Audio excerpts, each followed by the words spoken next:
नमस्ते, मेरो नाम रीता कुमारी विक, मेरो घर हेटौडा 18 नम्बर। म चाहिँ एडएनएस कम्पनी युएईमा क्लिनर पदमा म काम गरिरहेको छु। अहिले चाहिँ म 1 इयर्स कम्प्लिट भएर अहिले म भ्याकेसनमा घर आएको छु छुट्टीमा, किनकि मैले 55 दिनको छुट्टी पाएको थिएँ 1 वर्षमा।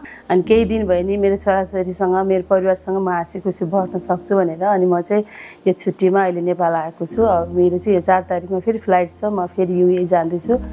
भिजन एन्ड भ्यालु चाहिँ मेरो लागि एकदम गड गिफ्ट नै हो, किनकि मैले त्यतिखेर नै भनेर गएको। मैले चाहिँ धेरै कम्पनीहरू धेरै मेन पावरहरू राखेको थिएँ, त्यहाँ चाहिँ मैले धेरै लगानीहरू गर्नुपर्ने भएर म जान नसकेँ, किनकि म चाहिँ एकदम के भन्छ निम्न वर्गको मेरो फ्यामिली हैन ब्याकग्राउन्ड एकदम निम्न वर्गको भएको कारणले गर्दा जुन लगानी लगाएर म चाहिँ वैदेशिक रोजगारको लागि म चाहिँ जाने मेरो अवस्था थिएन।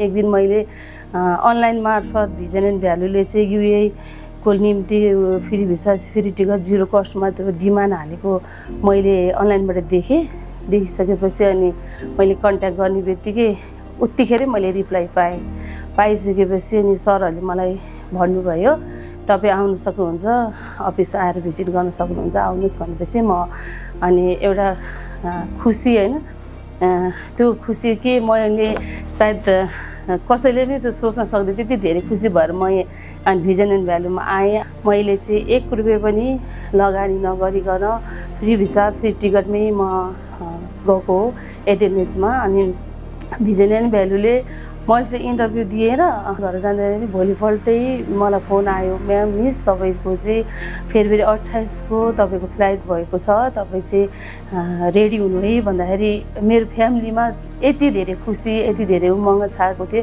किनकि अब यति चाँडो मैले कसैले सोचेको पनि थिएन त्यो फ्री भिसा फ्री टिकट भने राम्रो हुँदैन रे, लाँदैन, त्यो वाहियातहरू सबै हुँदैन भनेर कतिले मलाई भनेका थिए कि। अनि मलाई चाहिँ फेरि पुरा विश्वास थियो, किनकि मैले मेन पावर भिजिट गरेर गएको थिएँ, मैले यहाँ सब बुझेको थिएँ। त्यो लक चाहिँ मेरो लागि एकदम सुनौलो अवसर पनि थियो। अनि किनकि म 1 हप्तामै इन्टरभ्यू दिएको 1 हप्तामै म युए पुग्नमा सफल भएँ। अनि कतिपय को चाहिँ अब अलि ढिलो नै आउन सक्छ, किनकि त्यो लट बाई लट हुन्छ, किनकि मेरो चाहिँ फर्स्ट लटमै भएको कारणले गर्दा म चाहिँ 1 हप्तामै म पुगेको थिएँ क्या। अनि त्यहाँनिर अनि पुगेपछि त्यहाँ हामीलाई ट्रेनिङहरू दियो, ट्रेनिङ दिएपछि त्यहाँ बस्नलाई अकोमोडेसनको एकदम राम्रो व्यवस्था छ, अनि यातायातको व्यवस्था छ, खानाको लागि छुट्टै हामीलाई पैसा दिइन्छ। मेरो 2टा बच्चा छ, अनि मेरो श्रीमान हुनुहुन्छ, अनि मेरो नानी र मेरो बाबु पढाउनको लागि मैले चाहिँ उनीहरूलाई सरकारी स्कुलमा हालेको थिएँ। अनि अहिले चाहिँ मेरो बाबु नानीहरू बोर्डिङ स्कुलमै पढ्छन्, किनकि मेरो त्यही उद्देश्य थियो, म चाहिँ बाहिर नगएसम्म मेरो छोरालाई मैले पढाउन सक्दिनँ भन्ने उद्देश्यले नै म गएको खास गरी हो भने चाहिँ। अनि मेरो श्रीमानको नि एकदम अवस्था त्यस्तै भएको कारणले गर्दा म जान बाध्य भएको एउटा हो त, किनकि उहाँको चाहिँ स्पाइनल कर्ड ड्यामेज भएको यस्तो ब्याक साइड, अनि उहाँले केही गर्न सक्नुहुन्न।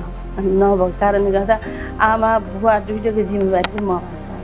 अनि मैले चाहिँ त्यही भएर अनि वैदेशिक रोजगार जहाँ गएपछि चाहिँ मेरो फ्यामिलीमा धेरै सपोर्टहरू भएको छ, मेरो अधुरा कामहरू सबै पुरा भएको छ।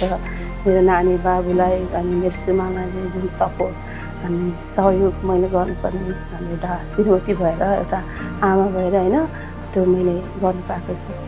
वैदेशिक रोजगारको लागि बाहिर जानु हुनेहरूलाई म के सुझाव दिन चाहन्छु भने हामीले चाहिँ 2 लाख 2.5 लाख 3 लाख फसाएर हामी चाहिँ वैदेशिक रोजगारको लागि जान पर्दैन, किनकि अहिले विभिन्न ठाउँहरूबाट हामी फ्री भिसा फ्री टिकटमा नै हामी जान सक्छौँ।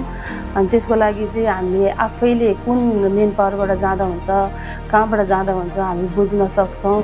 अनि हामीले आफै आएर अफिस भिजिट गर्ने होइन मेन पावर भिजिट गर्ने, अनि कुन डिमान्डको लागि अब तपाईँहरूसँग कुन सिप छ आफ्नो कुन दर्ज छ त्यही अनुसारले तपाईँहरूले एप्लाई गर्न सक्नुहुन्छ।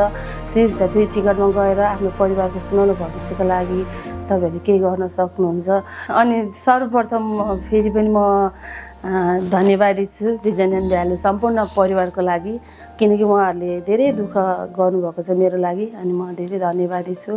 अनि मेरो सम्पूर्ण परिवारलाई vision and value ADNH catering company सबलाई म थ्याङ्क यू सो मच भन्न चाहन्छु।